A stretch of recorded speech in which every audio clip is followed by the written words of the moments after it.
Welcome back to Carneades.org. Today we're going to be continuing with our series, Dumbfounding Definitions, Dizzying Distinctions, and Diabolical Doctrines, a series sorting through some of the jargon of philosophy. In this video, we're asking the very simple question, what are holes in metaphysics? Now, we are not talking about something that is a complicated philosophical topic, or that is a different reference from the normal reference that you would normally use for the word holes. We're talking about holes like the things in Swiss cheese. At first glance, holes seem like a perfectly normal material object, just like a cup or a table, whether they're holes in Swiss cheese or holes in a paper towel holder. However, upon closer examination, holes are deeply philosophically troubling. So much so that they might make one skeptical of any metaphysical theory of substance. So how does this happen? So first, we're going to take two views. The materialist view, that there are only material objects out there, and then the immaterialist view, that there are at least some immaterial objects. For the materialist, everything is just matter. The problem here, of course, is if everything is matter, what then is a whole? A whole is specifically the lack of matter. And yet, it's something that we can count, measure, and talk about intelligently. The problem for the materialist is that a whole seems to be a lack of matter. And yet, it is also something that we talk about, that we can count, that we can deal with in all sorts of discussions and from a very early age. So what kind of thing is it? It's not made of matter, and we seem to treat it, at least, as a thing. What are we going to do about that? If you're a materialist, this is a problem. So one response might be that when we talk about a whole, we're not really talking about an object, but rather we're talking about the property of an object, namely that that object is perforated. So we might do this with other kinds of worrying things for the materialist, like numbers. You might say that 2 doesn't exist, but rather a couple of objects together have the property of being 2 objects. We're not saying that there's something out there, too, that you could touch and feel and sense, but rather that 2 is the kind of thing that's a property that's held by 2 objects when they get together. And so we can try to do the same thing for wholes. We can say that an object isn't a whole. A whole isn't an object. Merely it's a characteristic of a particular object. That object has the property of being perforated. And if an object has multiple holes, it can be doubly perforated, it can be triply perforated, and so on and so forth.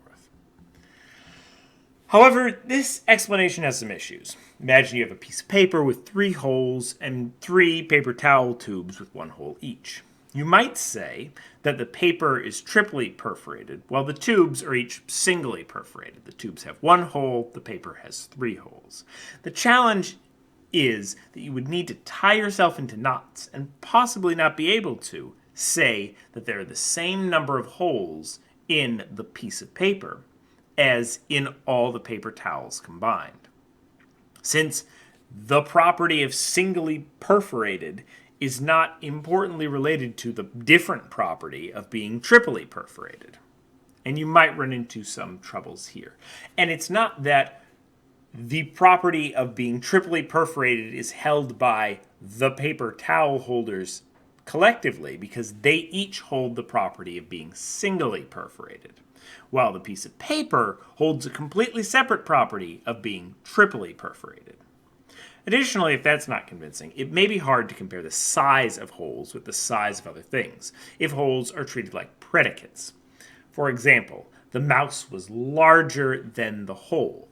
The mouse was larger than the perforated wall. It's not larger than the wall. Rather, it's larger than the hole that's in the wall.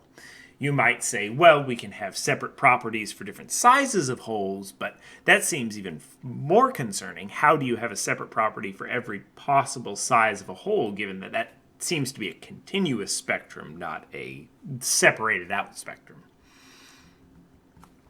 Another response from the materialist might be to claim that a whole, okay, maybe a whole isn't a predicate. Maybe instead we're really talking about a whole lining. So when we're talking about a whole, we're not actually talking about some weird abstract object. We're just talking about the part of the material object that surrounds that space. So if you have some Swiss cheese, then your whole, really, when you talk about the whole, you're referring to that little piece of cheese that goes all the way around. That is the whole. It's the material that's around a space. It's not the space itself, because that has some problems. It's the thing around it. It's a material object. I can touch it. I can feel it. I can interact with it. Not a problem. I can count it. We don't have the same issues with being perforated. Since the object itself is material, so is the whole.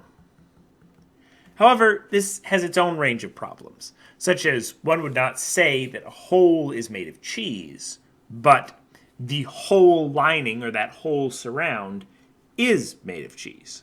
And so the whole is made of cheese, despite it being a little strange to say that the holes in Swiss cheese are in fact made of cheese. One certainly would not say that they took a bite out of a whole, even if they ate a bite out of the whole lining in cheese. Whole linings would generally be measured in terms of surface area. They seem to be very flat, whereas holes we generally think of in terms of volume. A whole lining is the outside of the cylinder, whereas the whole is the whole of the cylinder itself.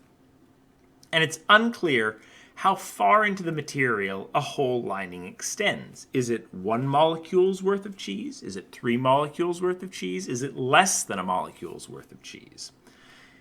And anywhere we draw that line is going to be arbitrary.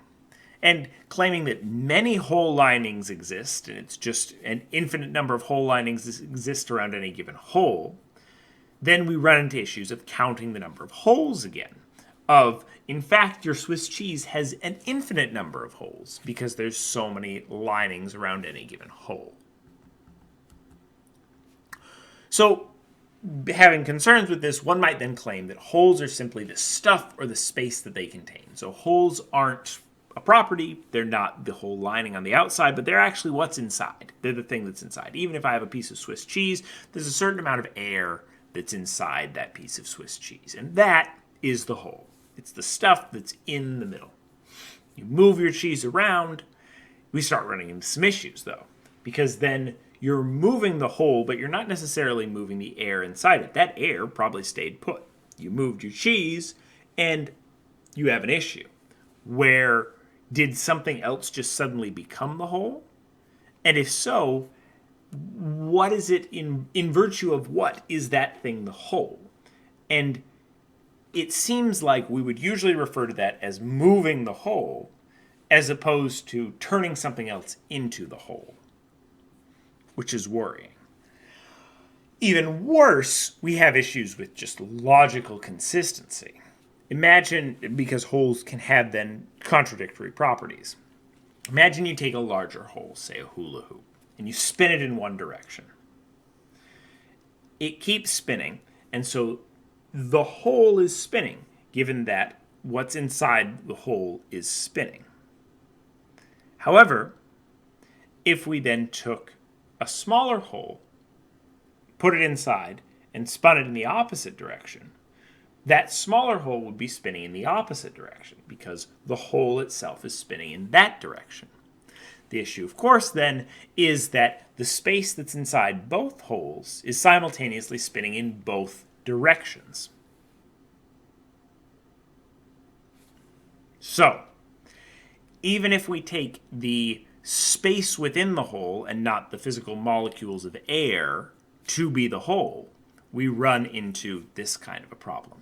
So no matter what you do as a materialist, you're going to run into issues. However, if you claim that holes are immaterial, you run into a slew of other issues, namely that people can perceive holes and interact with them. We can cause holes to come into being by punching a hole in a piece of paper, or make them cease to be by eating a donut.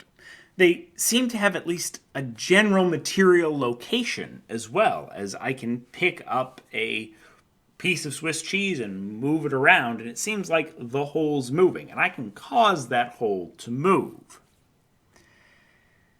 This means that they require a strange account of immaterial objects that look very different than the things we would normally think of as immaterial objects, to say the least. Not to mention an account of immaterial objects at all. So, no matter what you do, holes are going to be a challenge. They're particularly a challenge for the materialist, but there also can be a challenge for the immaterialist, depending on their conception.